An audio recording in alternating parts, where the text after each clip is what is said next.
नमस्कार, मैं प्रभात तक्षशिला परिवार में आपका स्वागत करता हूं, हार्दिक अभिनंदन करता हूं। कैसे हो बच्चों? उम्मीद है आप अच्छे होंगे, स्वस्थ होंगे, मस्त होंगे और आपकी पढ़ाई भी बहुत ही अच्छे से चल रही होगी। तो बच्चों, जैसा कि आपको पता ही है कि अब फरवरी में 11 फरवरी या 18 फरवरी को, यानी कि 18 फरवरी को ही मान के चलना, अब तो 18 फरवरी को एग्जाम डेट आई चुकी है। तो बच्चों, आप जितनी भी मेहनत कर सकते हो, बस ये आपके पास जो 40-45 दिन बचे हैं बच्चों, इसमें पूरी मेहनत कर दो। अब जितनी भी आप जी जान लगा सकते हो उतनी मेहनत कर दो, ठीक है बच्चों। तो चलिए, तो आज की क्लास को बच्चों हम कंटिन्यू करेंगे। ये आज की जो क्लास का सेशन है बच्चों, ये हमारा सेशन है बच्चों क्लास नंबर 4 यानी कि प्रैक्टिस सेशन है, ठीक है। इससे पहले बच्चों हमने 3 जो क्लास है वो यूट्यूब पर अपलोड कर दी है, वहां पे जाइए और एक क्लास नंबर 1 से और जितनी भी पिछली क्लास अब तक मैंने अपलोड की वो सारी ही क्लास को आपको देखनी है, विद कंसेप्ट चीजों को समझाया गया है, ठीक है बच्चों। तो अगर आपका सिलेबस पूरा हो रहा है तो और अच्छी बात है, लेकिन अगर सिलेबस भी पूरा नहीं है बच्चों, हर क्वेश्चन के साथ में कंसेप्ट के साथ मैंने आपको पढ़ाया हुआ है, ठीक है। लेकिन शर्त ये होगी, आपको पहली क्लास से ही प्रैक्टिस करनी होगी, क्योंकि कुछ क्वेश्चन बच्चों ऐसे होंगे जो बार बार रिपीट होंगे और पेपर में पूछे गए हैं, ठीक है। तो उन क्वेश्चनों में बार बार कंसेप्ट नहीं बताऊंगा, पिछले क्वेश्चन में जो कंसेप्ट बताया गया वही काम करेगा, ठीक है। तो चलिए शुरू करते हैं बच्चों क्वेश्चन नंबर 121 से, क्योंकि अब तक हमने टोटल 120 क्वेश्चन बच्चों कर लिए थे, ठीक है। तो क्वेश्चन नंबर 121 बच्चों आपके सामने आ चुका है।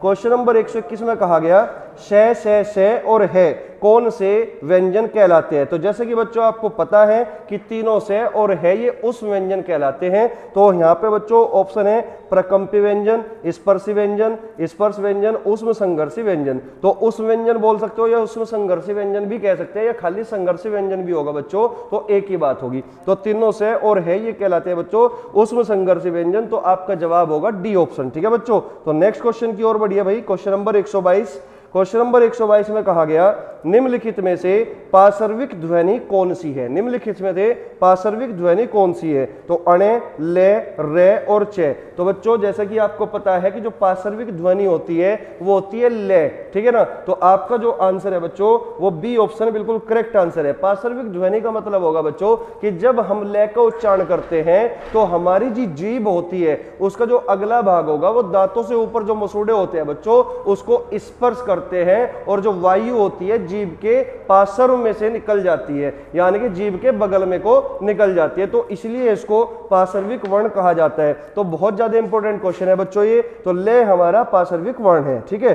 तो इसका आंसर होता है बच्चों बी ऑप्शन। और एक छोटी सी और बात कहना चाहूंगा बच्चों, जिस बच्चों को ये लगता है कि भाई बहुत धीरे धीरे चीजों को समझाया जा रहा है, तो आप जो है 2 गुना या 1.5 गुना स्पीड को कर सकते हो, क्योंकि YouTube पर ये सारी सुविधा है बच्चों, ठीक है। लेकिन अगर आप नॉर्मल चीजों को समझने का प्रयास करोगे तो ज्यादा अच्छी बात होगी। लेकिन फिर भी अगर आपको लगता है कि आपकी तैयारी अच्छी है तो 2 गुना आप या 1.5 गुना या फिर 2.5 गुना आप स्पीड को बढ़ा के कर सकते हो, ठीक है बच्चों। चलिएगा, तो नेक्स्ट क्वेश्चन की ओर बढ़ेंगे। क्वेश्चन नंबर 123, क्वेश्चन नंबर 123 में कहा गया बच्चों निम्न में से कौन सा व्यंजन पार्श्विक वर्ण है। तो बच्चों यही क्वेश्चन जो 2019 में पूछा गया था, 2015 में भी यही क्वेश्चन आया था। तो घूम फिर के बच्चों पेपर में यही क्वेश्चन बार बार पूछे जाते हैं, ठीक है। तो वर्णमाला से अगर क्वेश्चन होंगे तो ये 4 वीडियो बच्चों सफिशियंट है। वर्णमाला का एक भी सिंगल क्वेश्चन आपका बिल्कुल भी गलत नहीं होगा, ठीक है।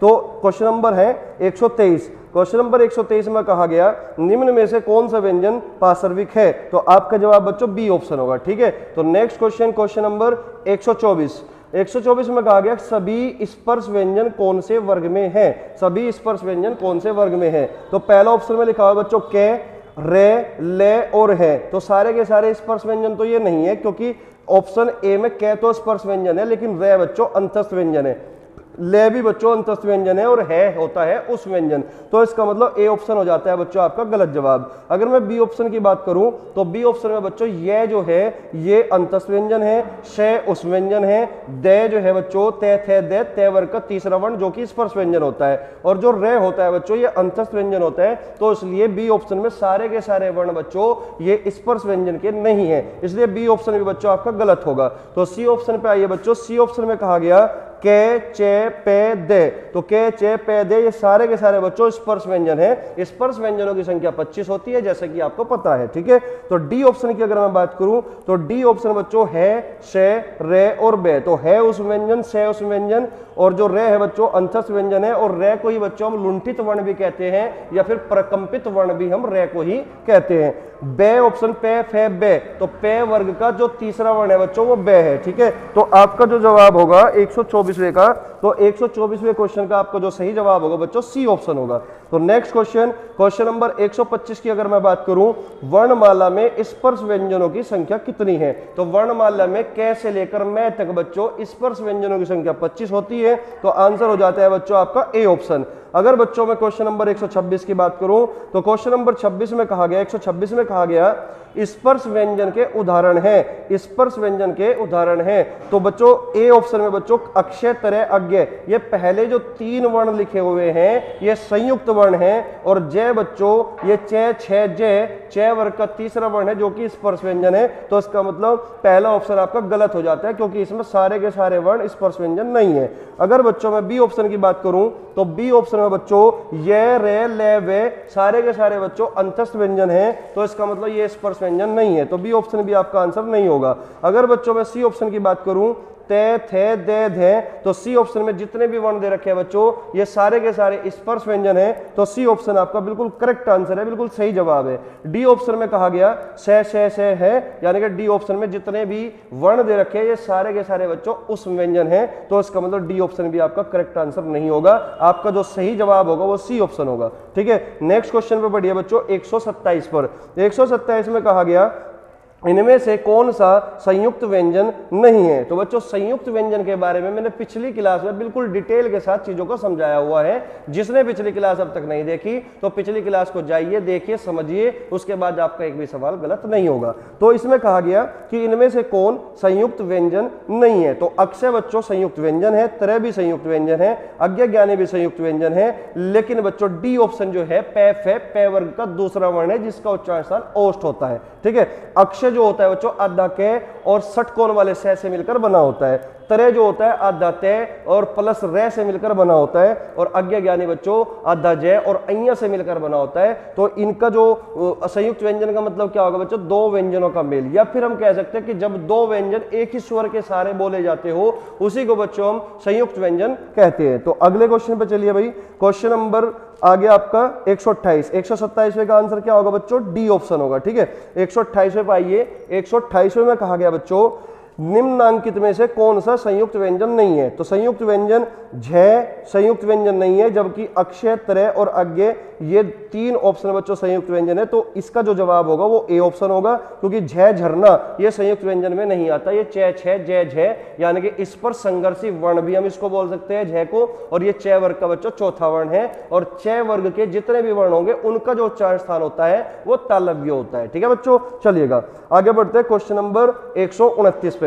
तो क्वेश्चन नंबर 129 में कहा गया निम्नलिखित में से कौन ट वर्ग में नहीं है? निम्नलिखित में से कौन ट वर्ग में नहीं है? तो बच्चों ट, ठ जो है ट वर्ग का दूसरा वर्ण है। ट, ठ, ढ, ढ बच्चों ये ट वर्ग का चौथा वर्ण है, और जो बच्चों अण है ये पांचवा वर्ण है। लेकिन ध जो वर्ण है बच्चों सी ऑप्शन में जो ध है ये त, थ, ध, त, थे, दे और धे, तो ते वर्ग का चौथा वर्ण है बच्चों, ते वर्ग का चौथा वर्ण है। तो उसका मतलब क्या होगा? ये टे वर्ग में नहीं आता। तो आपका 129वें का जो आंसर होगा वो सी ऑप्शन होगा। ठीक है, बल्कि जो टे वर्ग होता है इसका जो उच्चारण स्थान होता है बच्चों वो मूर्धा होता है। याद रखना इस बात को, टे वर्ग में जितने भी वर्ण होते हैं उन सब का जो उच्चारण स्थान होगा वो क्या होगा बच्चों? मूर्धा होगा। ठीक है, नेक्स्ट क्वेश्चन की ओर बढ़ेंगे। Question number 130। क्वेश्चन नंबर 130 में कहा गया कौन स्वर नहीं है? तो ए बच्चों, जो ए ऑप्शन में ए लिखा हुआ है बच्चों ये भी हमारा मूल स्वर है, और बी ऑप्शन में ऊ लिखा हुआ है ये भी हमारा मूल स्वर है, और जो ए सी ऑप्शन में लिखा है बच्चों ए की ए डी ये हमारा संयुक्त स्वर है। ठीक है बच्चों, डी ऑप्शन बच्चों ये व्यंजन है, ये हमारा स्वर नहीं है। ये पे, फे, बे, पे वर्ग का तीसरा वर्ण है जिसका उच्चारण स्थान ओष्ठ होता है। तो डी ऑप्शन आपका स्वर नहीं है। तो इसका जो जवाब होगा 130वें का वो डी ऑप्शन होगा बच्चों। अगर मैं बात करूं क्वेश्चन नंबर 131 की, हिंदी शब्दकोश में क के बाद कौन सा व्यंजन दिखाई देता है? हिंदी शब्दकोश में क के बाद कौन सा व्यंजन दिखाई देता है? तो बच्चों ये मोस्ट इंपोर्टेंट क्वेश्चन है, कई बार पूछे जाने वाला क्वेश्चन है, और वेरी इंपोर्टेंट इसलिए हो जाता है क्योंकि बच्चे सवाल में बच्चों गलती करता ही करता है, क्योंकि बचपन में उसने यही बात पढ़ी हुई है कि क, ख, गे, कि क के बाद वो सीधा ख पे लगा देगा आंसर, जो कि आपके सी ऑप्शन में भी दिया गया है। ठीक है, तो हिंदी शब्दकोश में बच्चों क के बाद जो वर्ण आएगा वो हमेशा अक्षय अक्षय यानी कि क्षत्रिय वाला अक्षय आएगा, क्योंकि आप जानते हो कि अक्षय जो शब्द है बच्चों, अक्षय जो वर्ण है ये दो वर्णों से मिलकर बना होता है, आधा क और षटकोण वाला से, आधा क और षटकोण वाला से। तो आपसे पूछा गया था कि क के बाद कौन सा व्यंजन दिखाई देता है, तो हमेशा याद रखना, इसको हमेशा याद रखना, अक्षय वर्ण दिखाई देता है। तो इस सवाल का जो जवाब है बच्चों डी ऑप्शन हो जाता है। ये 2019 में मंडी परिषद में पूछा गया था। ठीक है बच्चों, तो नेक्स्ट क्वेश्चन की ओर बढ़ेंगे। क्वेश्चन नंबर 132 बच्चों आपके सामने है। क्वेश्चन में कहा गया हिंदी शब्दकोश में सबसे पहले कौन सा शब्द आएगा, तो हिंदी शब्दकोश में सबसे पहले कौन सा शब्द आएगा। तो इस सवाल को बच्चों समझने का प्रयास करेंगे। हालांकि इसमें केवल यही पूछा गया कि कौन सा शब्द आएगा। कई बार बच्चों आपसे क्रम भी पूछ लेता है कि कौन सा क्रम सही होगा। बात समझ में आई? तो सबसे पहले हम क्रम को समझने का प्रयास करेंगे। ठीक है बच्चों, चलिएगा। तो मैं एक बार ऑप्शन लिख देता हूं सारे के सारे। तो ऑप्शन बच्चों, ऑप्शन में है ऋग्वेद। दूसरा जो ऑप्शन है बच्चों आपका, दूसरे ऑप्शन में दिया गया है ऋक्ष। और जो तीसरा ऑप्शन है मेरे भाई, तो तीसरे ऑप्शन में दे रखा है बच्चों ऋणु। तीसरे ऑप्शन में ऋणु है। और जो डी ऑप्शन में दे रखा है बच्चों आपका दे रखा है ऋण, डी ऑप्शन में। तो आपसे पूछा गया कि शब्दकोश में सबसे पहला कौन सा शब्द आएगा, कि सबसे पहले नंबर पे कौन सा शब्द आएगा। तो सबसे पहले बच्चों आपको क्रम को समझना होगा कि किस तरीके से हम हिंदी शब्दकोश का क्रम का अरेंजमेंट करते हैं। ठीक है, चलिएगा। तो जैसा कि बच्चों आपको पता है कि सबसे पहले हम अनुनासिक स्वर को देखते हैं। किसको? अनुनासिक स्वर को। तो अनुनासिक स्वर को देखेंगे बच्चों हम सबसे पहले। ठीक है, उसके बाद जो नंबर आता है, उसके बाद बच्चों हम देखते हैं स्वर को। स्वर के बाद बच्चों तीसरे नंबर पे जो हम देखते हैं वो देखते हैं बच्चों स्पर्श व्यंजन को। किसको? स्पर्श व्यंजन को। और इसके बाद बच्चों हम जो चौथे नंबर पे देखते हैं वो देखते हैं बच्चों अंतस्थ व्यंजन को। और चौथे नंबर के बाद जो हम देखते हैं बच्चों, पांचवें नंबर पे देखते हैं बच्चों हम ऊष्म व्यंजन को। बात समझ में आई? ऊष्म व्यंजन को।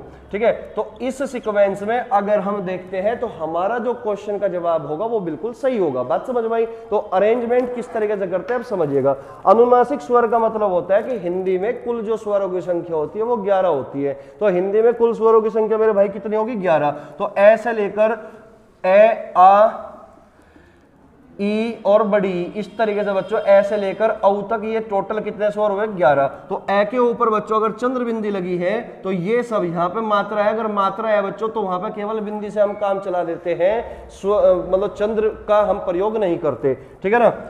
औ है जैसे कि, तो औ पे बच्चों चंद्र बिंदी का प्रयोग नहीं करेंगे, केवल बिंदी से हम काम चला लेते हैं। ठीक है बच्चों, जिन वर्णों के ऊपर मात्राएं होती है केवल बिंदी का ही प्रयोग किया जाता है, चंद्र बिंदी का प्रयोग नहीं किया जाता। तो इन्हीं को बच्चों हम कहते हैं अनुनासिक स्वर। तो अगर हमारे किसी भी शब्द में अनुनासिक स्वर है, हमारे किसी भी शब्द में अनुनासिक स्वर है, तो सबसे पहले बच्चों हम जो वरीयता देते हैं वो अनुनासिक स्वर को ही देते हैं। बात समझ में आई? और उसके बाद बच्चों हम स्वर को वरीयता देंगे, फिर स्पर्श व्यंजन को, फिर अंतस्थ व्यंजन को, फिर उस व्यंजन को। इसको बहुत ही ध्यान से समझ लोगे तो कभी भी आपको दिक्कत नहीं होगी। ठीक है बच्चों, तो इस क्रम में आपको काम करना होगा। ठीक है बच्चों, चलिएगा। अब आप मुझे एक बात बताइए, क्या इसमें किसी शब्द में कोई अनुनासिक स्वर है?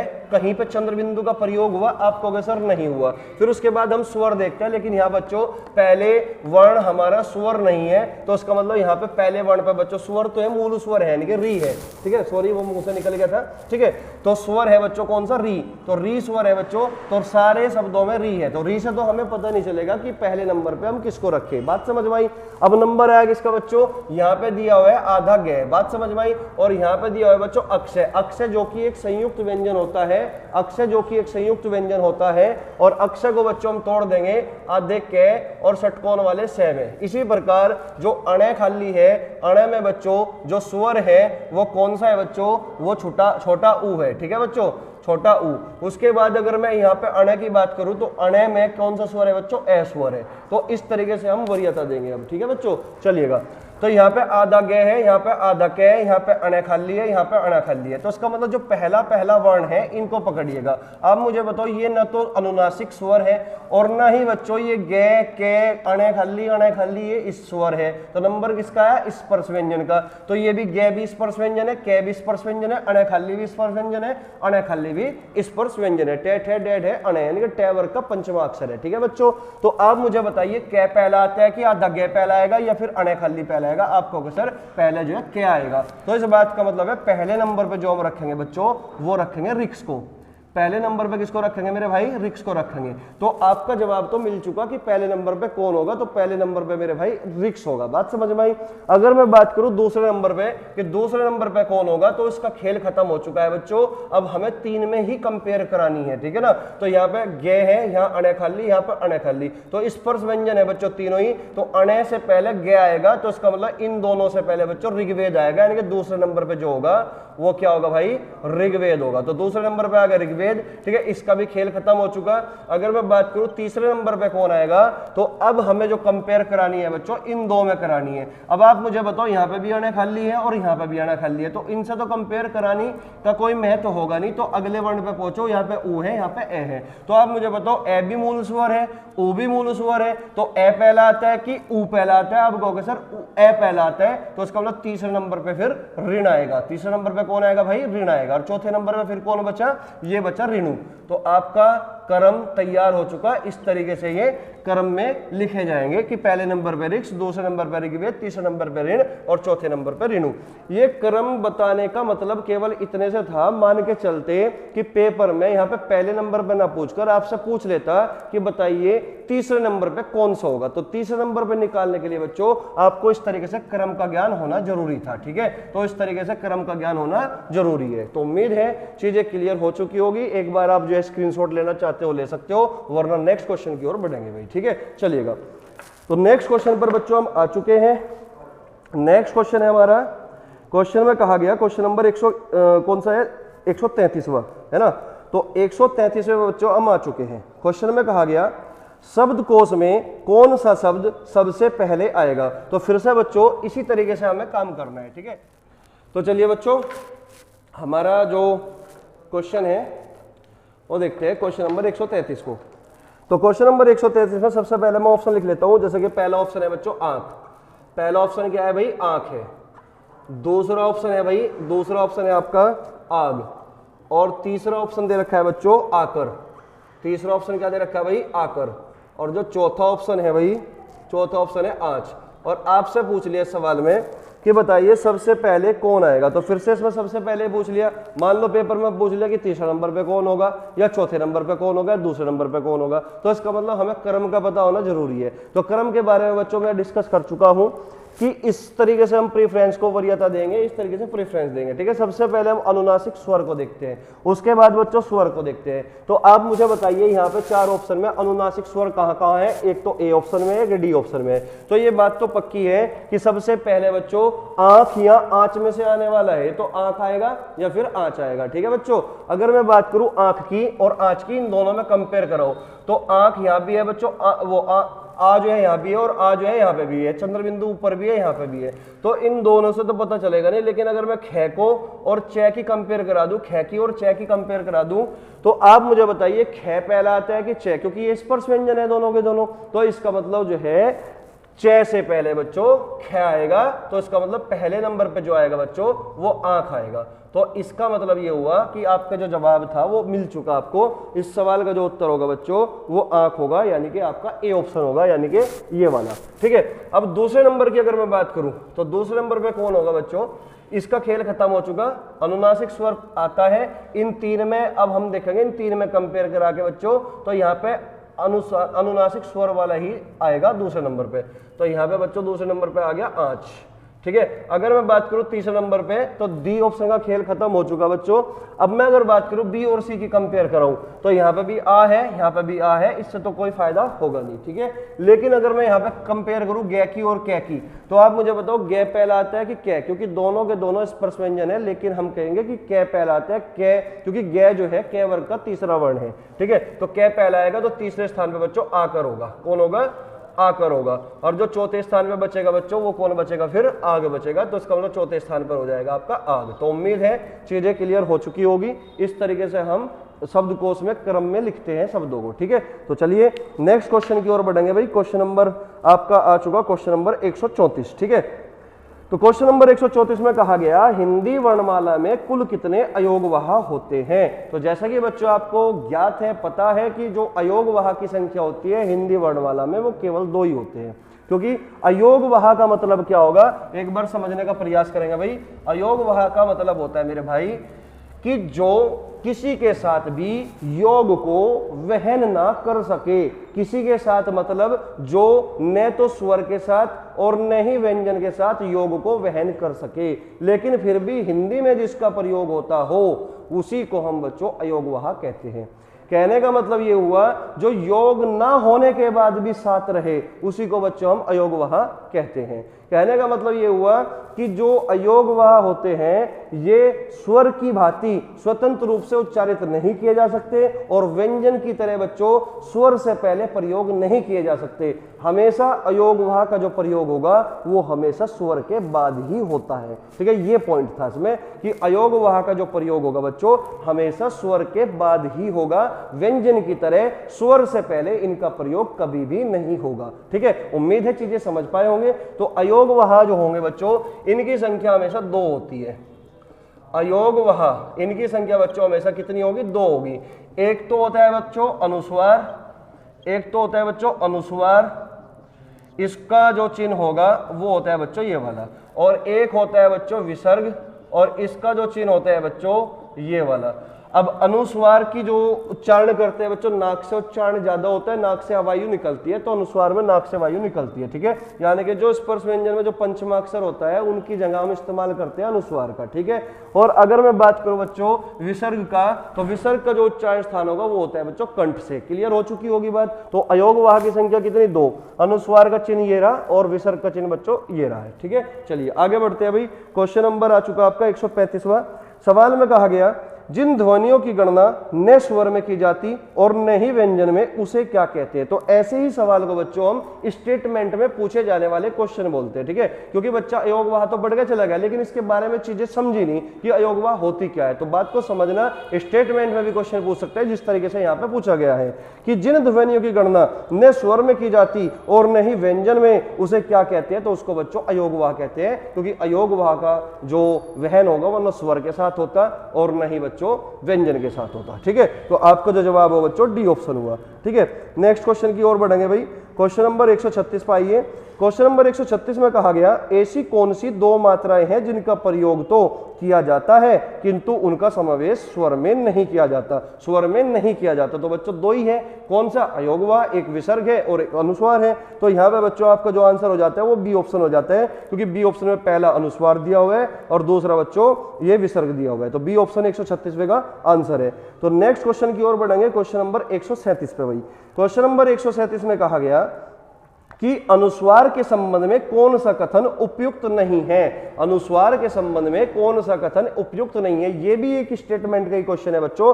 आरओ के एग्जाम में 2014 में बच्चों पूछा गया था, ठीक है। तो ऑप्शन ए को अगर हम पढ़ते हैं बच्चों, इसका उच्चारण आगे आने वाले व्यंजन से प्रभावित होता है। तो ये बात तो बच्चों सत्य है। और ये कह रहा है कि उपयुक्त कौन सा नहीं है, तो ये तो बच्चों उपयुक्त है। तो बात सही कह रहा है कि इसका उच्चारण आगे आने वाले व्यंजन से प्रभावित होता है। ये बात बिल्कुल सही कही, ठीक है ना। अगर बच्चों में बी ऑप्शन की बात करूं, अनुस्वार नासिक्य व्यंजन होते हैं, तो ये बात भी बिल्कुल सही है, क्योंकि हम जानते हैं कि स्पर्श व्यंजन के जो पंचमाक्षर होते हैं उनके स्थान पर हम अनुस्वार का प्रयोग करते हैं और इसी कारण से हम उनको नासिक्य वर्ण भी बोलते हैं, नासिक्य व्यंजन भी बोलते हैं। क्योंकि जो हमारा पंचमाक्षर होते हैं यानी कि अनुस्वार होता है, ये अनुस्वार जो ध्वनियां होती है ये व्यंजन कहलाती है, जबकि अनुनासिक होते हैं जो अनुनासिक स्वर भी होते हैं और अनुनासिक व्यंजन भी होते हैं। अनुनासिक व्यंजन को हम इसी को बोलते हैं पंचमाक्षर को, और अनुनासिक स्वर जो होंगे वो ऐसा लेकर औ तक अगर उनके ऊपर चंद्रबिंदी लगी है उन्हीं को हम अनुनासिक स्वर बोलते हैं, ठीक है। अब सी ऑप्शन की अगर मैं बात करूं बच्चों, इसे इसे अनुस्वार के रूप दर्शाया जाता है, यानी इसका जो चिन्ह दे रखा है, ये दे रखा है, इससे दर्शाया जाता है, तो बिल्कुल सही बात है। लेकिन अगर बात करूं बच्चों डी ऑप्शन की, इसे चंद्र बिंदु के रूप में लिखा जाता है, तो बच्चों ये बात बिल्कुल गलत है। इसे चंद्र बिंदु के रूप में बिल्कुल भी नहीं लिखा जाता। तो इसका मतलब डी ऑप्शन बच्चों इस सवाल का सही जवाब होगा, यही उपयुक्त नहीं है। क्योंकि अनुस्वार का प्रयोग बच्चों हम तत्सम शब्दों में करते हैं, जबकि चंद्र बिंदु का प्रयोग जो करते हैं हम तद्भव शब्दों में करते हैं, हिंदी के शब्दों में प्रयोग करते हैं। ठीक है बच्चों, तो ये भी एक सबसे बड़ी पहचान हो जाती है तत्सम और तद्भव शब्दों की, कि तत्सम शब्दों में जिस शब्द के ऊपर अनुस्वार का प्रयोग होता है वो अधिकतर क्या कहलाते हैं, तत्सम शब्द कहलाते हैं, और जिन शब्दों के ऊपर चंद्रबिंदी का प्रयोग होता है वो अधिकतर शब्द बच्चों तद्भव शब्द कहलाते हैं। ठीक है, तो चलिए नेक्स्ट क्वेश्चन की ओर बढ़ेंगे। क्वेश्चन नंबर 138 पे आइए भाई।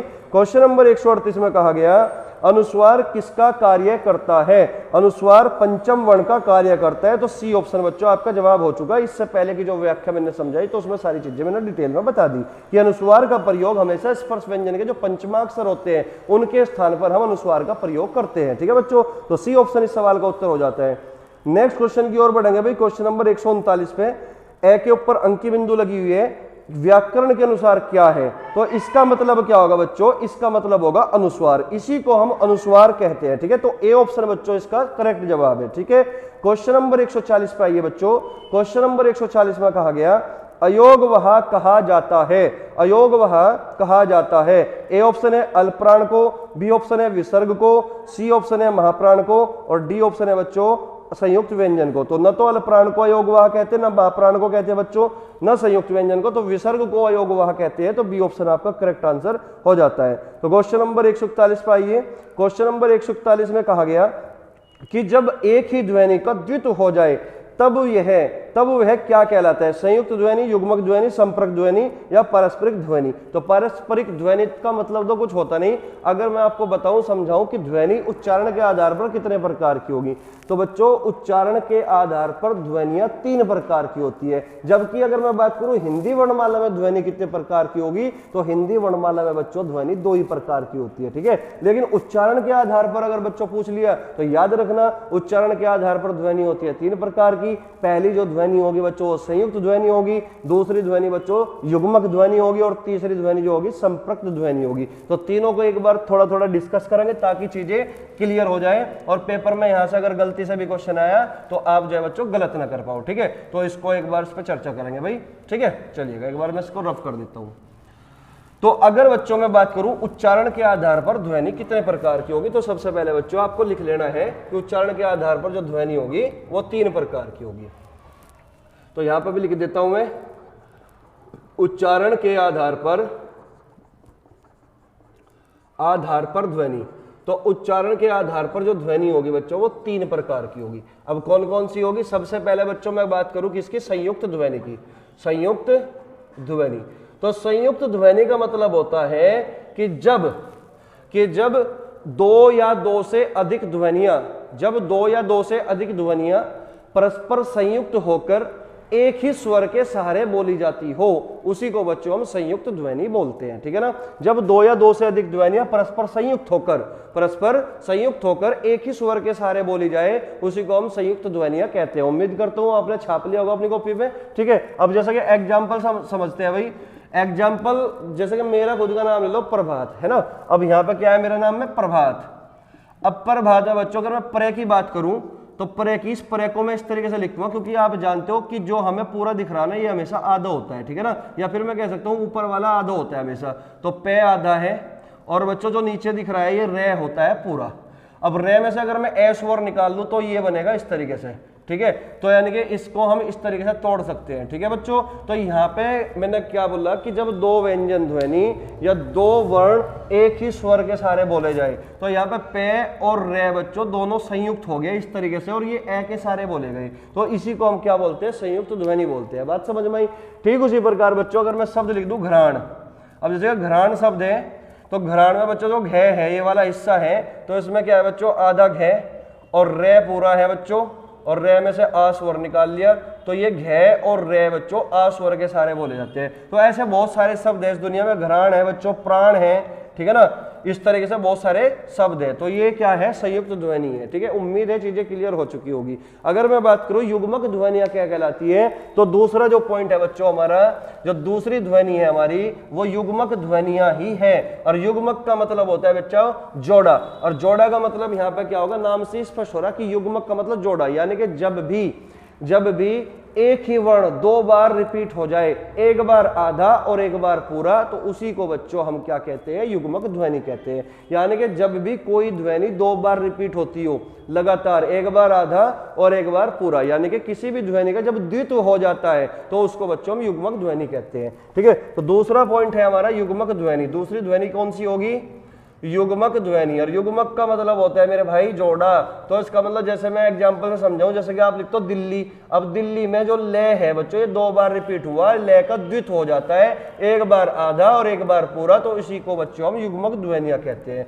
इसी तरीके से अगर मैं कहूं बच्चा, अब बच्चा में छह दो बार रिपीट हो गया, तो इसका मतलब युग्मक ध्वनियां कहलाई। ठीक है, पक्का, सच्चा, इस तरीके से अनेक एग्जाम्पल है, पक्का, सच्चा, है ना। तो इस तरीके से बच्चों जैसे कि पर्सन हो गया, पर्सन में ने दो बार रिपीट होता है। ठीक है, तो ये कहलाती है युग्मक ध्वनियां। अब तीसरी ध्वनि की बच्चों अगर मैं बात करूं, तीसरी ध्वनि होती है संपृक्त ध्वनि।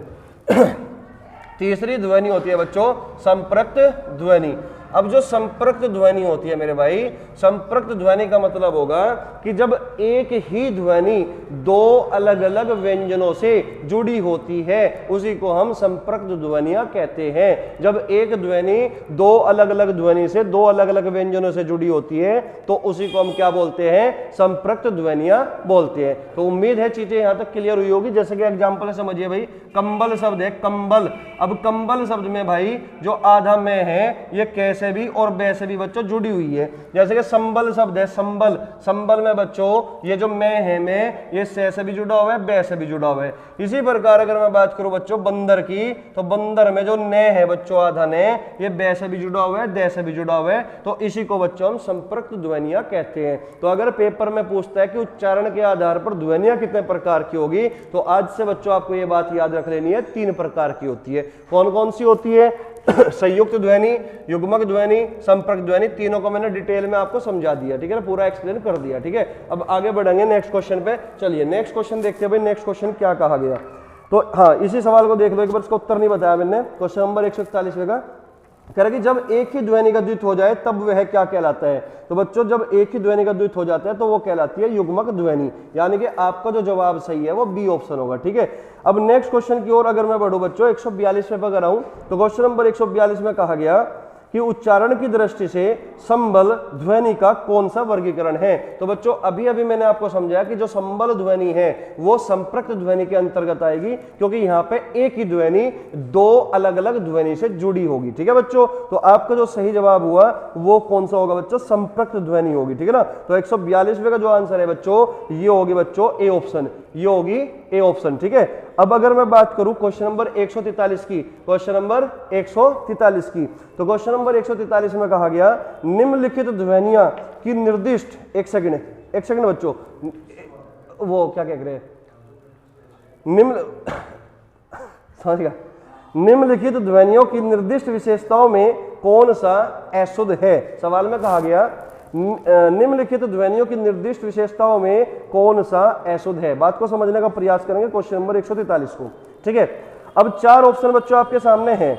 ऑप्शन ए है च के सामने लिखा हुआ है तालव्य। आप जानते हो कि च तालव्य ही ध्वनि होती है, क्योंकि च का जो उच्चारण होता है वो तालव्य होता है। लेकिन च बच्चों महाप्राण नहीं होता, च महाप्राण नहीं होता, क्योंकि च जो है वो च वर्ग का पहला वर्ण है, और किसी भी वर्ग का पहला, तीसरा और पांचवा ये बच्चों अल्पप्राण होता है, और जो दूसरा और चौथा होता है वो महाप्राण होता है। अब यहाँ पे बच्चों जो च है ये महाप्राण नहीं है, ये अल्पप्राण है, तो ये महाप्राण होने की वजह से बच्चों ये आपका आंसर बन जाता है, क्योंकि सवाल में कहा गया था विशेषताओं में से कौन सा अशुद्ध है, तो ए ऑप्शन बच्चों आपका अशुद्ध है। ठीक है, अगर मैं बी ऑप्शन को चेक करूं तो बी ऑप्शन बच्चों क वर्ग का दूसरा वर्ण है, जो कि कंठे भी है और महाप्राण भी है, तो बी ऑप्शन बच्चों शुद्ध है, लेकिन हमें अशुद्ध बताना था, तो आपका जो जवाब है वो ए ऑप्शन हो चुका। सी ऑप्शन को भी चेक कर लेते हैं। तेज बच्चों, ते थे, दे, तय वर्ग का पहला ही वर्ण है और पहला वर्ण अल्पप्राण होता है, बिल्कुल सही है। और तय का जो उच्चारण होता है बच्चों दंतव्य होता है, तो इसका मतलब सी ऑप्शन भी आपका बिल्कुल करेक्ट जवाब है, शुद्ध रूप है इसका मतलब।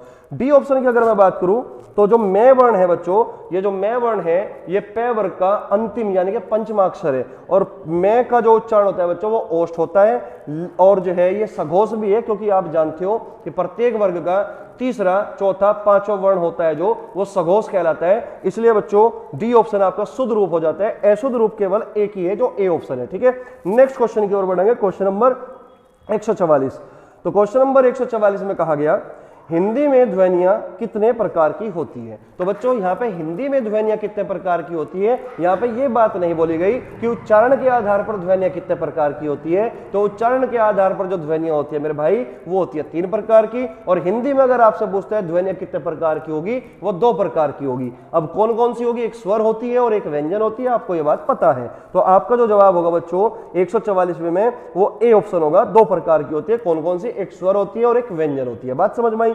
नेक्स्ट क्वेश्चन की ओर बढ़ेंगे, 145 पे कहा गया कि इनमें से कौन सी देवनागरी लिपि की वर्ण ध्वनि नहीं है। देवनागरी लिपि की वर्ण ध्वनि नहीं है। जैसा कि आप जानते हो बच्चों कि जो हिंदी की जो लिपि है वो देवनागरी लिपि में लिखी जाती है, संस्कृत भी बच्चों देवनागरी में लिखी जाती है, ठीक है। अब यहाँ पे कहा गया लिपि की निम्न में से देवनागरी लिपि का वर्ण ध्वनि नहीं है। तो कंठ ध्वनि बच्चों ये हिंदी में प्रयोग होता है, और हिंदी की लिपि देवनागरी है तो कंठ भी होगी, मूर्धा भी होगी, दंतोष्ठ भी होगी। लेकिन बच्चों गिरीवा लिपि देवनागरी लिपि में नहीं आती। तो आपका जो जवाब होगा वो ए ऑप्शन होगा, ठीक है। क्योंकि मूर्धा, कंठ है ना, ये दंतोष्ठ है, ये तीनों के तीनों ऑप्शन तो यही साथ में, कंठ तालव्य, कंठोष्ठ, दंतोष्ठ, ये भी बच्चों देवनागरी लिपि में ही आती है। बात समझ में। हिंदी में जितने भी उच्चारण स्थान आपने पढ़े सब देवनागरी लिपि में होगी, ठीक है। जबकि ए ऑप्शन जो गिरीवा ध्वनि है ये आपके देवनागरी में नहीं होती। तो आपका जो जवाब होगा बच्चों वो होगा ए ऑप्शन। अगर मैं बात करूं क्वेश्चन नंबर 146 की, तो क्वेश्चन नंबर 146 में कहा गया भाषा की मूल इकाई क्या है, अक्षर है या ध्वनि है या वर्ण है या फिर वर्णमाला है।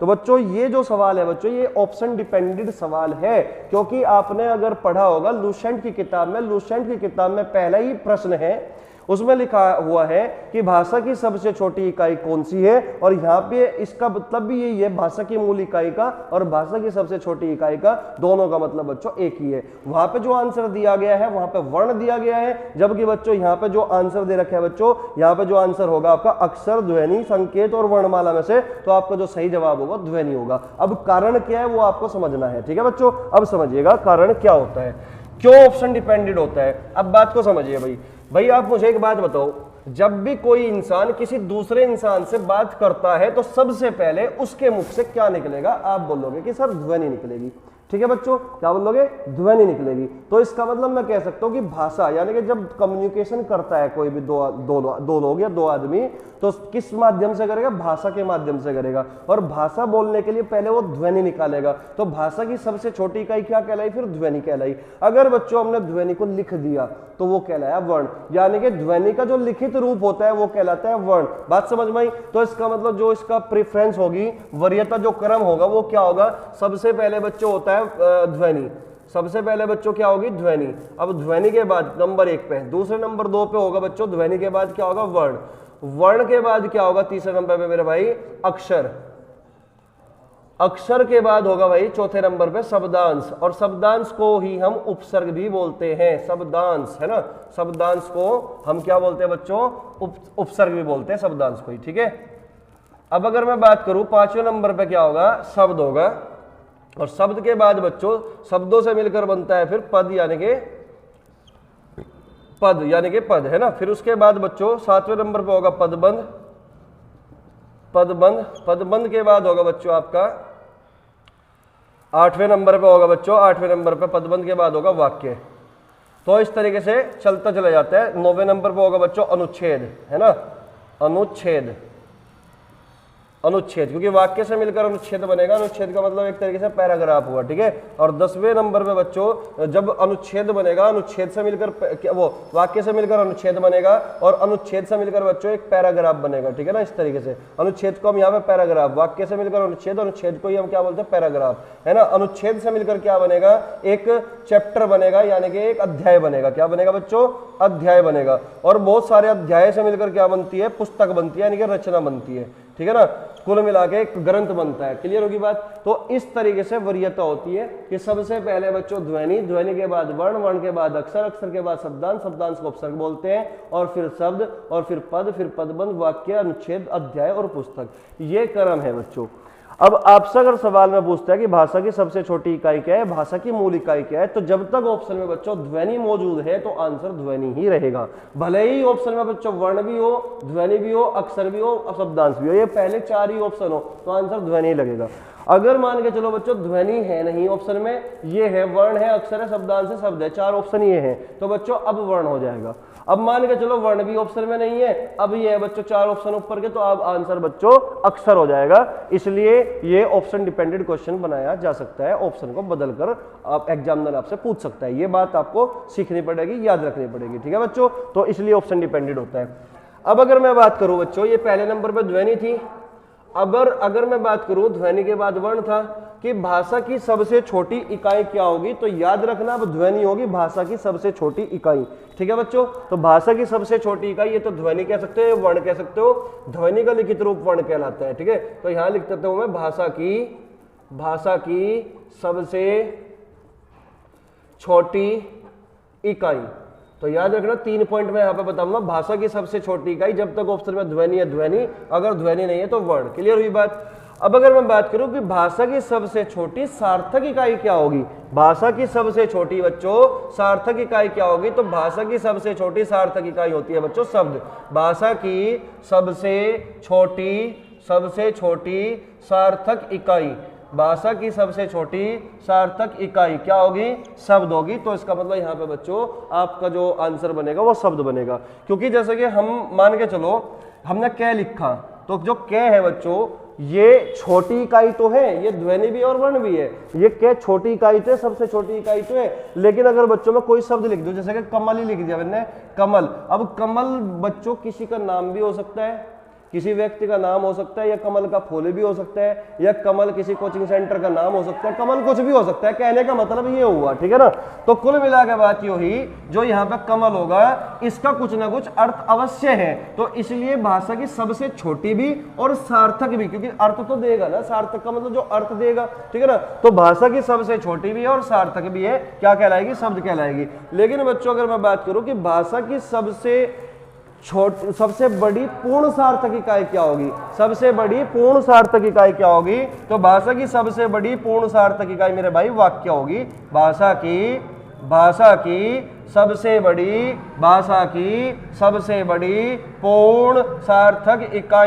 पूर्ण सार्थक इकाई, भाषा की सबसे बड़ी पूर्ण सार्थक इकाई क्या होती है बच्चों, वाक्य होती है। इस बात को भी आपको याद रखना है, क्योंकि ये एक पूरे अर्थ की अनुभूति करा देता है कोई भी वाक्य। जैसे कि मैं बोल दूं कि राम कल कॉलेज नहीं जाएगा, तो एक पूरा अर्थ हमें मिल चुका। तो इसका मतलब भाषा की सबसे बड़ी पूर्ण सार्थक इकाई क्या होगी, वाक्य। तो इस बात को याद रखना, वाक्य और शब्द और ध्वनि और वर्ण, ये चारों क्वेश्चन बच्चों यहाँ पे इंपॉर्टेंट क्वेश्चन हो जाते हैं। तो इस बात को हमेशा के लिए आपको याद रखना है, ठीक है बच्चों। चलिएगा अगले क्वेश्चन की ओर अगर हम बात करें, तो ये तो क्लियर हो चुका होगा कि भाषा की सबसे बड़ी या पूर्ण सार्थक इकाई भी बोल सकते हैं। पूर्ण सार्थक इकाई क्या होगी, वाक्य, ठीक है।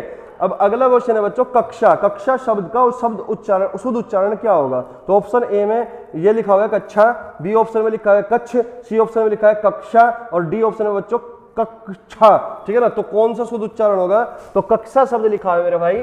ये जो कक्षा है आप जानते हो क्या पूरा है, और ये अक्षर संयुक्त व्यंजन है, और ये जो है अक्षय आधा के और षटकोण वाले सा से मिलकर बना है। तो इसका मतलब हमने अक्षय को तोड़ दिया आधा के और सा में, तो शुद्ध उच्चारण क्या होगा बच्चों, कक्षा होगा, ठीक है। तो सी ऑप्शन आपका करेक्ट आंसर होगा, ठीक है। क्वेश्चन नंबर 148 पे आइए भाई। क्वेश्चन नंबर 148 में कहा गया निम्नलिखित में से नासिक्य व्यंजन कौन सा है। तो बच्चों आपको पता है कि स्पर्श व्यंजन का प्रत्येक 5वां अक्षर नासिक्य वर्ण कहलाता है, जो कि आपका बी ऑप्शन है। तो बी ऑप्शन आपका बिल्कुल सही जवाब है, ठीक है बच्चों। चलिएगा क्वेश्चन नंबर 149 को देखते हैं। कह रहे कि कौन से शब्द में रे व्यंजन नहीं है, कौन से शब्द में रे व्यंजन नहीं है। तो मात्र में तो रे है, मूर्धा में भी रे है, क्रम में भी रे है, जबकि मातृभूमि में बच्चों रे नहीं है, री है। बात समझ में आई। मातृभूमि में क्या है बच्चों, रे नहीं है, री है। समझिएगा क्या मतलब हुआ इस बात का।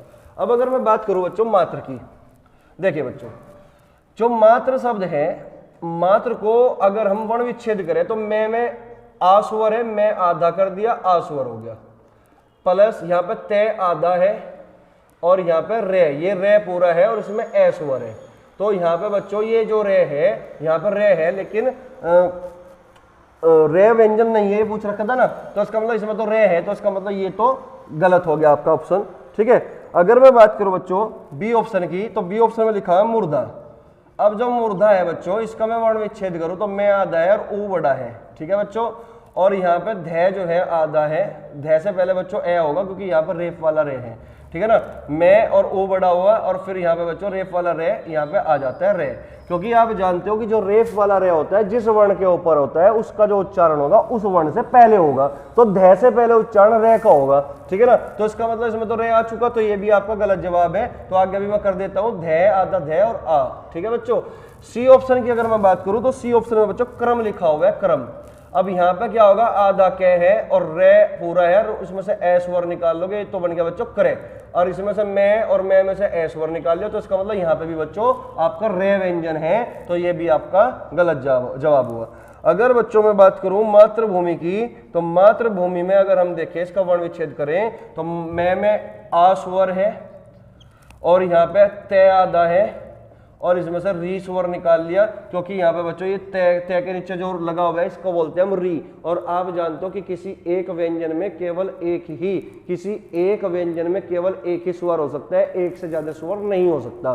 तो तय में बच्चों री है, रे नहीं है। अब यहाँ पे भै, यहाँ पे लिख देता हूँ बच्चों में नीचे, भै भै आधा और ऊ बड़ा हो गया, और मैं आधा और ई, इसमें स्वर हो गया ई, तो इसमें बच्चों री होगा। तो इसका मतलब आपका जवाब ये डी सही होगा, क्योंकि इसमें रे नहीं होगा, इसमें री होगा। ठीक है बच्चों, तो आपका जो सवाल का जो जवाब है वो डी ऑप्शन बिल्कुल सही है। अगर मैं बात करूं 150वें क्वेश्चन की, तो क्वेश्चन में कहा गया मेरे भाई कि जिन शब्दों के अंत में ए आता है उन्हें क्या कहते हैं, अनुस्वार, अयोगवा, अंतस्थ व्यंजन या अकारांत। तो जिन शब्दों के अंत में ए आता है उन्हें अकारांत कहते हैं, यानी कि आपका जो जवाब होगा वो डी ऑप्शन होगा।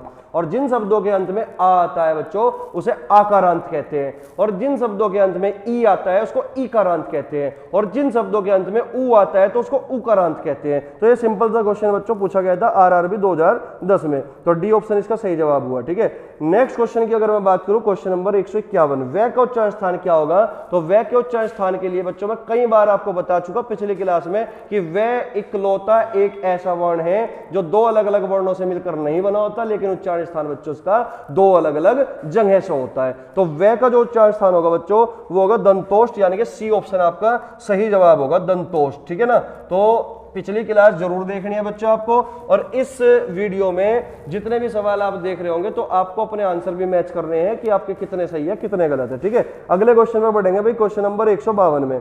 क्वेश्चन नंबर 152 में कहा गया कि निम्नलिखित में कौन सा कथन अशुद्ध है। तो ए ऑप्शन को देखिए बच्चों, निम्नलिखित में से कौन सा कथन अशुद्ध है। दो महाप्राण व्यंजनों का उच्चारण एक साथ हो सकता है। ए ऑप्शन में कहा गया कि दो महाप्राण व्यंजनों का उच्चारण एक साथ हो सकता है। बी ऑप्शन में कहा गया बच्चों कि हिंदी में अज्ञे का उच्चारण परंपरा से भिन्न है।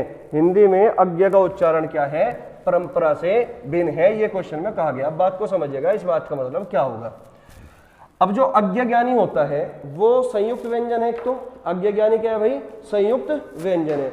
अगर ये संयुक्त व्यंजन है तो इसका मतलब दो व्यंजनों से मिलकर बना है। अज्ञे ज्ञानी दो व्यंजनों से मिलकर बना है, आधा जय और अय्या।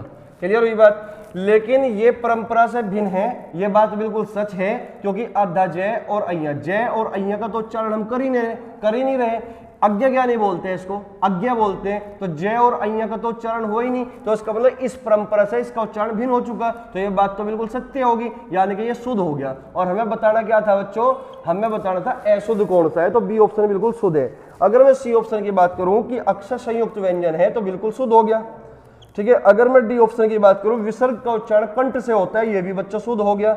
अब यहाँ पे अगर मैं बात करूं ए ऑप्शन की, तो ए ऑप्शन को समझने का प्रयास करेंगे कि दो महाप्राण व्यंजनों का उच्चारण एक साथ हो सकता है। क्या ये बात सही है? अगर सही होती तो शुद्ध होता, लेकिन ये बात सही नहीं है, ये अशुद्ध है। तो ए ऑप्शन बच्चों अशुद्ध है, क्योंकि दो महाप्राण व्यंजन, जैसे कि मैं बात करूं कि ख एक महाप्राण है और घ भी बच्चों एक महाप्राण है, तो इनका जो उच्चारण होगा बच्चों वो एक साथ नहीं कर सकते। और भी अनेक वर्ण है जो महाप्राण है, जैसे कि टेठ है, ये ठ हो गया, टेठ है, डेड है। अब बताओ मुझे ढे ढे, इसका ठे ढे का उच्चारण एक साथ कर सकते हो आप? नहीं कर सकते। तो इसका मतलब ये हुआ कि जो ए ऑप्शन है यही आपका अशुद्ध है, तो ए ऑप्शन पे आप करेक्ट आंसर लगाओगे। ठीक है, नेक्स्ट क्वेश्चन, क्वेश्चन नंबर 153 पे चलिए भाई।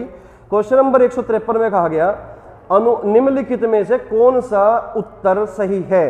तीन स्टेटमेंट यहाँ पे दे रखे हैं। पहले स्टेटमेंट में कहा गया मेरे भाई कि अनुस्वार पूर्ण अनुनासिक ध्वनि है, अनुस्वार पूर्ण अनुनासिक ध्वनि है, बिल्कुल सही कह रहे हैं भाई।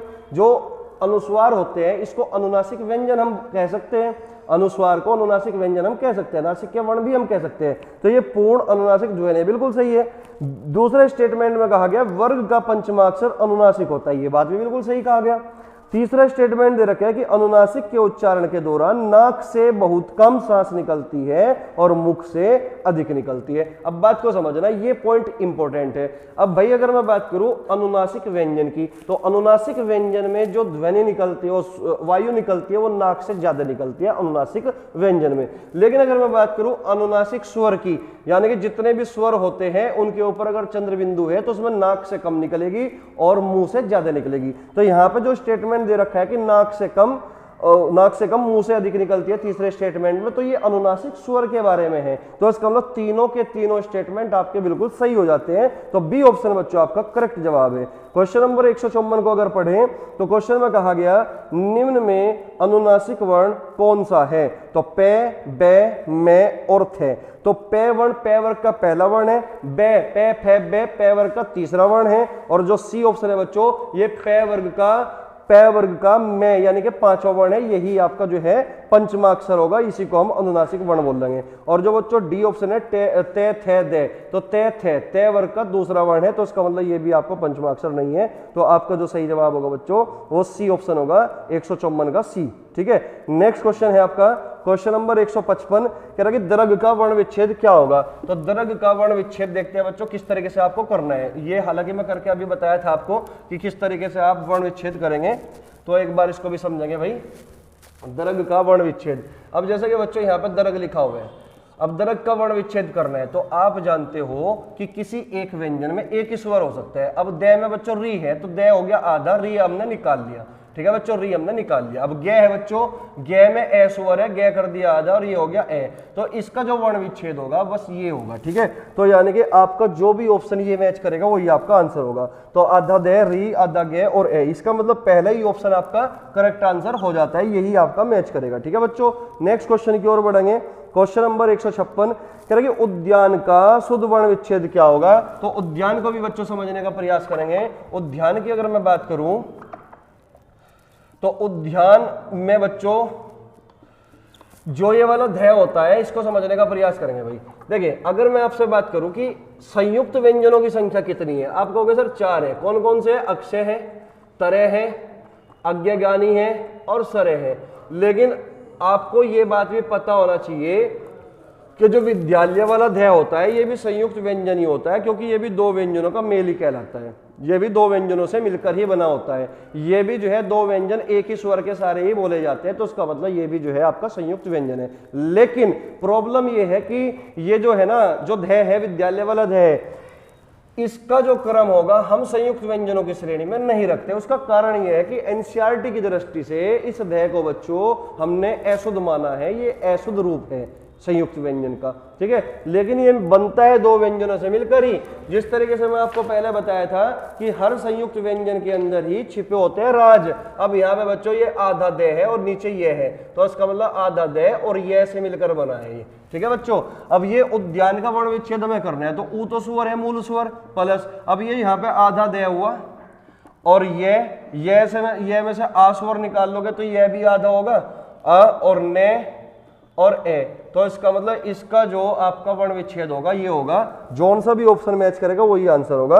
तो ऊ आधा दे, आधा ये, आ आधा ने और ए, तो इसका मतलब आपका जो सी ऑप्शन है ये बिल्कुल करेक्ट जवाब होगा, ये सेम टू सेम है। ठीक है, तो नेक्स्ट क्वेश्चन की ओर बढ़ेंगे भाई। क्वेश्चन नंबर 157 कह रहा कि काकल्य वर्ण कौन सा है, तो आपको पता है कि काकल्य वर्ण होता है इकलौता जो वर्ण है वो है, इसी को हम काकल्य वर्ण कहते हैं। इसकी जो ध्वनि होती है, उच्चारण होता है वो कंठ से होता है, क्योंकि काकल्य वर्ण इसलिए कहा जाता है क्योंकि जब हम है का उच्चारण करते हैं तो कंठ एकदम खुलता है और झटके के साथ वायु घर्षण करते हुए तेजी से बाहर निकलती है, तो इसी को बच्चों हम क्या कहते हैं, काकल्य वर्ण कहते हैं। और एक बात और आपको याद रखनी है, इंपॉर्टेंट पॉइंट है कि उस व्यंजनों की संख्या बच्चों 4 होती है जिनमें से को छोड़कर जो है होता है बच्चों, ये हमारा सघोष वर्ण भी कहलाता है। केवल और केवल उस व्यंजन में से जो है होता है हल, यही सघोष कहलाएगा, बाकी तीनों से बच्चों अघोष कहलाते हैं। ठीक है, तो इस सवाल का जो जवाब होगा 57वें का 157वें का सी ऑप्शन आपका बिल्कुल सही है।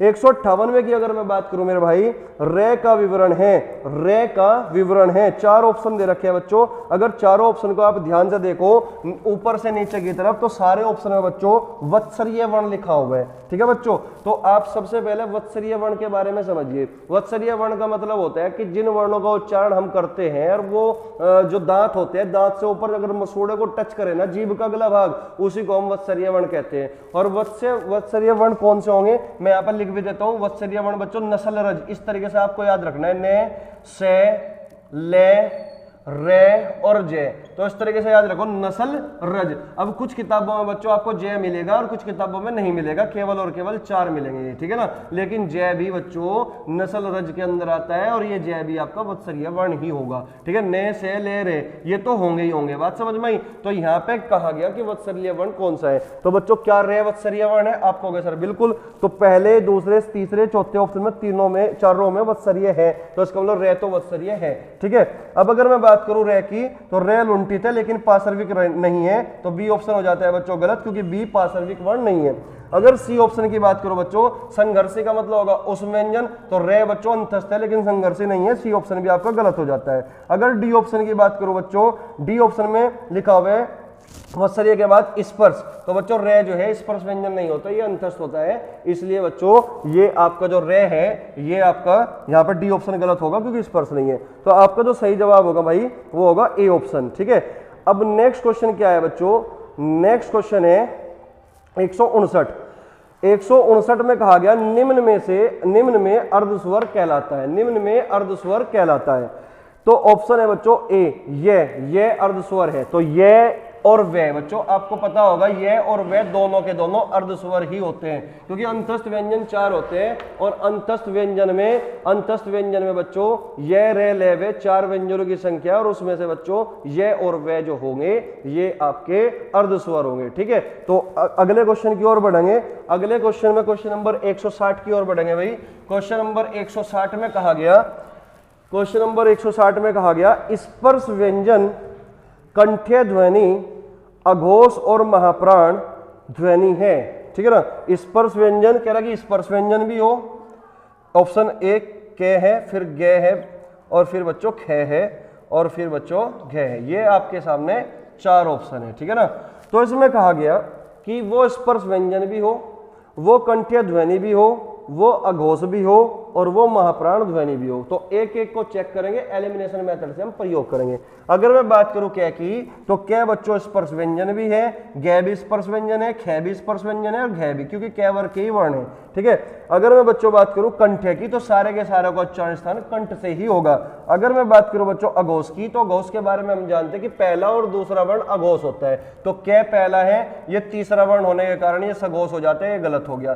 पहला दूसरा बच्चा कै और खे ही है, तो घे चौथा वर्ण है, ये सघोष हो गया, तो इसका मतलब के और खे में से आंसर होगा। ठीक है, अब ये कहा गया महाप्राण भी होना चाहिए। अब कै तो बच्चों अल्पप्राण है, क्योंकि कै वर्ग का पहला वर्ण है, पहला तीसरा पांचवा अल्पप्राण हो जाते हैं, तो कै भी आंसर आपका गलत है।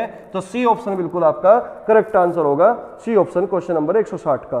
तो नेक्स्ट क्वेश्चन में कहा गया 161 में कि लिखित भाषा में मूल ध्वनियों के लिए जो चिन्ह मान लिए गए, लिखित भाषा में मूल ध्वनियों के लिए जो चिन्ह मान लिए गए तथा जिस रूप में ये लिखे जाते हैं उसे क्या कहते हैं। आपको पता होगा कि वर्णों को लिखने के लिए जिन चिन्हों का हम प्रयोग करते हैं उन्हीं को बच्चों हम लिपि कहते हैं। ठीक है ना, जब हम ध्वनि का उच्चारण करते हैं तो ध्वनि को जब लिखते हैं तो उसको वर्ण कहते हैं, और वर्णों को लिखने के लिए जिन चिन्हों का इस्तेमाल होगा उसको बच्चों हम लिपि कहते हैं। तो इस सवाल में बच्चों यही पूछा गया है कि लिखित भाषा में मूल ध्वनियों के लिए जो चिन्ह मान लिए गए तथा जिस रूप में ये लिखे जाते हैं उसे क्या कहते हैं, तो आपका जो सही आंसर होगा वो बी ऑप्शन यानी कि लिपि होगा। और हिंदी की भाषा की जो लिपि होती है वो देवनागरी लिपि होती है। तो क्वेश्चन नंबर 162 पाइए। क्वेश्चन नंबर 162 में कहा गया कि हिंदी शब्दकोश में अक्षय का क्रम किस वर्ण के बाद आता है। ये क्वेश्चन बच्चों दूसरी बार रिपीट हो रहा है, ग्राम पंचायत अधिकारी 2015 में पूछा गया था, ठीक है ना। अब ये अक्षय का क्रम किस वर्ण के बाद होगा, तो अक्षय बच्चों अद्धा क और श से मिलकर बना है, तो अक्षय का क्रम बच्चों क के बाद होगा। ये मैंने कहा था कि इसको आपको याद रख लेना है, इंपॉर्टेंट क्वेश्चन है, वेरी वेरी इंपॉर्टेंट, ठीक है। तो अक्षय के बाद कौन सा क्रम होगा बच्चों, अक्षय के बाद होगा बच्चों आपका कौन सा क्रम, क, यानी कि ए ऑप्शन आपका सही जवाब है, ठीक है। अब सवाल में कहा गया भाई क्वेश्चन नंबर 163 में, क्वेश्चन नंबर 163 में बोला गया कि वर्णमाला का कौन सा अक्षर, वर्णमाला का कौन सा अक्षर पुल्लिंग नहीं है, वर्णमाला का कौन सा अक्षर पुल्लिंग नहीं है। तो क्वेश्चन में कहा गया बच्चों 163 में कि जय आ पहले ऑप्शन में, बी ऑप्शन में चे टे, सी ऑप्शन में ई और बड़ी ई, और डी ऑप्शन में मेरे भाई ए और पे। अब सवाल में पूछा गया वर्णमाला का कौन सा अक्षर पुल्लिंग नहीं है। अब बात को समझना, ये यूपीएसआई 2017 में पूछा गया था, वेरी वेरी इंपॉर्टेंट है, आपको ये बात याद रखनी है, ये इंपॉर्टेंट क्वेश्चन है। वर्णमाला में टोटल 52 अक्षर है और 52 अक्षर में कौन सा अक्षर पुल्लिंग नहीं है, अर्थात स्त्रीलिंग के बारे में बच्चों आपसे पूछना चाहते हैं कि स्त्रीलिंग कौन सा है। तो आपको मैं बता दूं जो ई और बड़ा ई होता है ये दोनों बच्चों क्या होते हैं, स्त्रीलिंग होते हैं। तो ई और इसकी बड़ी बहन ई ये दोनों क्या है, स्त्रीलिंग है। लेकिन आपको एक बात और याद रखनी पड़ेगी, जो री होता है, री का ऋषि, तो री भी बच्चों स्त्रीलिंग में ही आता है। तो ये जो तीन वर्ण है ई और बड़ी ई और री, ये तीनों के तीनों बच्चों स्त्रीलिंग है, ठीक है बच्चों, ये पुल्लिंग नहीं है। तो इसका मतलब आंसर जो होगा बच्चों आपका जो सही जवाब होगा वो सी ऑप्शन होगा, ठीक है, इसका सही जवाब होगा वो सी ऑप्शन होगा, ठीक है। क्वेश्चन नंबर 164 में कहा गया, एक सेकेंड बच्चों, ठीक है, क्वेश्चन नंबर क्या देख लो आपस में कर लो बात। क्वेश्चन नंबर 164 में कहा गया कि निम्नलिखित में से कौन से शब्द में री की मात्रा का उपयोग हुआ है, ठीक है। क्वेश्चन नंबर 164 को समझिए भाई, कह रहे कि निम्नलिखित में से कौन से शब्द में री की मात्रा का प्रयोग हुआ है। चार ऑप्शन बच्चों आपके सामने है। क्रिया, अब क्रिया में बच्चों री तो है ही नहीं, क्रिया में तो रे है, तो इसका मतलब ए ऑप्शन तो आपका गलत हो जाता है। बी ऑप्शन की अगर मैं बात करूं वर्षा, वर्षा में रे फल रे है, तो इसका मतलब ये भी आपका गलत हो जाता है। सी ऑप्शन में बच्चों रिपु, रिपु में रे है, तो ये भी आपका गलत हो चुका है। डी ऑप्शन में बच्चों वृष्टि है, और ये वृष्टि में बच्चों री का प्रयोग हुआ है, इसी को हम री कहते हैं। तो किसका प्रयोग, री की मात्रा का उपयोग हुआ है, तो डी ऑप्शन में हुआ है। तो आपका जो सही जवाब है बच्चों वो डी ऑप्शन होगा। यूपी कांस्टेबल में ये पूछा गया था 2018 में, तो इतना फर्जी सा सवाल बच्चों पूछा गया था, देख लो। अब तो आपका लेवल इस बार हो सकता है कि थोड़ा बढ़ के आए, तो चीजों को अच्छे से समझ के ही जाना है, ठीक है। ये मत सोचना कि पिछले पेपर कर लिए और बस और मेहनत करने की जरूरत नहीं है, उसी आधार पर बढ़ के जाओगे। वे तो बच्चों कंपलसरी है, पिछले साल के पेपर तो 19 के 18 तो कंपलसरी है ही, वे तो करने ही करने हैं, लेकिन आपको उससे थोड़ा लेवल बढ़ा के जाना है, तभी आप बच्चों सिलेक्शन ले पाओगे। ध्यान रखना मेरी बात को, जितनी मेहनत कर सकते हो ये 40-45 दिन जो भी बचे हुए हैं, इसमें जितनी भी मेहनत कर सकते हो जी जान एक लगा दो, नींद वींद सब त्याग दो, बस अब कहीं नहीं जाना, केवल पढ़ाई पर फोकस करो, ठीक है बच्चों। चलिए नेक्स्ट क्वेश्चन की ओर बढ़ेंगे भाई। क्वेश्चन में कहा गया कि निम्नलिखित में कौन स्वर नहीं है, निम्नलिखित में कौन स्वर नहीं है। तो ए भी स्वर है बच्चों, जिसको हम मूल स्वर के नाम से जानते हैं। ओ भी मूल स्वर है। अगर मैं बात करूं सी ऑप्शन की बच्चों ए ये संयुक्त स्वर है, और डी ऑप्शन बच्चों अय्या ये बच्चों आपका पंचमाक्षर है, ये व्यंजन है, ये स्वर नहीं है। तो इसका मतलब बच्चों डी ऑप्शन आपका सही जवाब होगा। और ये सवाल 2015 में पूछा गया था और ये रिपीट हो चुका बच्चों। ऐसे ही question same to same question दूसरे पेपर में भी पूछा जा चुका, तो ये क्वेश्चन बार बार रिपीट होते हैं, इसलिए इसी आधार पर मैं बोलता हूं कि वर्णमाला में से क्वेश्चन बिल्कुल भी गलत नहीं होगा। आप जो है इन क्वेश्चन को करके जरूर जाना, ठीक है। क्वेश्चन नंबर 166 पाइए, कह रहे कि जिस व्यंजन ध्वनि के उच्चारण के समय स्वर तंत्रियों में कंपन होता है, उच्चारण स्थान के आधार पर ध्वनियों के वर्गीकरण में उसका क्या स्थान है। और ए ऑप्शन है मूर्धन्य, बी ऑप्शन है वत्सरीय, सी ऑप्शन है काकल्य, और डी ऑप्शन है बच्चों कंठ्य। जैसा कि बच्चों मैं आपको पिछली क्लास में बता चुका हूं कि स्वर तंत्रियों में कंपन होता है, जैसे ही स्वर तंत्रियों में कंपन होने की बात कहेगा तो इस बात का मतलब है वो सघोष वर्ण होगा। वो कौन हो सकता है? सघोष वर्ण हो सकता है, क्योंकि सघोष का अर्थ तो बच्चों कंपन होता है, झंकार होती है। अघोष का मतलब क्या होगा कि जहां स्वर तंत्रियों में कंपन ना हो, जहां पे झंकार पैदा ना हो, यानी कि जो सघोष वर्ण होंगे जब हम उन वर्णों का उच्चारण करेंगे तो हम उनको थोड़ा लंबा खींचते हैं, यानी कि प्रत्येक वर्ग का तीसरा, चौथा, पांचवा वर्ण जो होता है वो सघोष होता है, पहला दूसरा वर्ण अघोष होता है। तो बाद के 3 जो वर्ण होंगे उनको हम थोड़ा लंबा खींचते हैं। लंबा खींचने के कारण वायु कुछ देर तक मुख विवर में ठहरने के बाद बाहर निकलती है, जिसके कारण ये कंपन पैदा होता है। जिसीलिए हम कहते हैं स्वर तंत्रियों में कंपन पैदा हुआ तो केवल सघोष वर्णों में होता है। क्लियर हुई बात? स घोष नाम से स्पष्ट है, घोष का मतलब कंपन और स का मतलब यानी कि जैसे कि सह परिवार बोलते हैं कि परिवार के साथ, तो कंपन के साथ सघोष, इसका मतलब ये हुआ।